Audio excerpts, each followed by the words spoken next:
La política que nosaltres volem plantejar d'urbanisme i de construcció és una política cap a dins, en primer lloc, fent una barrera, anava a dir, una barrera verda a la ciutat, com és Sant Vitòria, un ànim verd, i desenvolupar tota la política cap a dins, però pensant en primer lloc en la rehabilitació. Rehabilitació de vivendes per a, en primer lloc, donar faena als aturats de la construcció, que són molts milers, rehabilitació de vivendes per a després tenir aquestes vivendes per a poder llogar-les, per a que l'Ajuntament també faci una agència, una agència de lloguer, com hi ha en molts ajuntaments, i per a poder satisfer sobretot les necessitats de vivendes de lloguer que la gent que no té capacitat de compra en aquests moments, que és la immensa majoria de la població, pugui també gaudir del dret a la vivenda.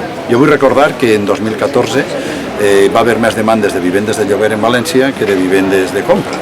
I en aquests moments la tendència és en aquesta direcció per els canvis que hi ha en el tema del treball, d'un treball en precari o d'un treball molt inestable en quant a la seva ubicació. És una bogeria per a tots els joves plantejar-se comprar-se una vivenda perquè estem en una situació d'un treball molt inestable.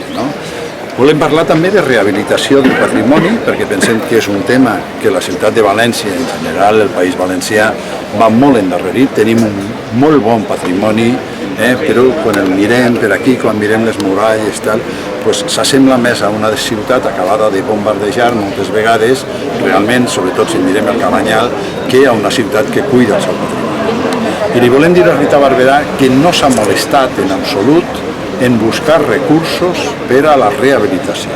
En Europa hi ha molts milions d'euros que podríem utilitzar si ens molestàrem en fer plans de rehabilitació en els programes europeus. També en Espanya hi ha lleis i programes de rehabilitació que no s'ha molestat ningú en fer i que en definitiva podria ser un recurs important. Per tot això, avui la idea de la rehabilitació per a nosaltres és una idea fonamental, tant per la vivenda com, repetís, per al patrimoni, que ha de ser una eina també important per al turisme. La gent ve a veure allò que té una solera, allò que té una història, abans que les grans noves construccions. I aquí en València tenim molta cultura patrimonial, molt abandonada, per desgràcia, i que hem de rehabilitar i que hem de potenciar.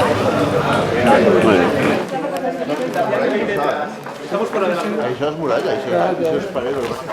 Sí, en el seu moment, en el tècnic, hi havia una espècie de horma de salida. Ahí toda la muralla y la policía.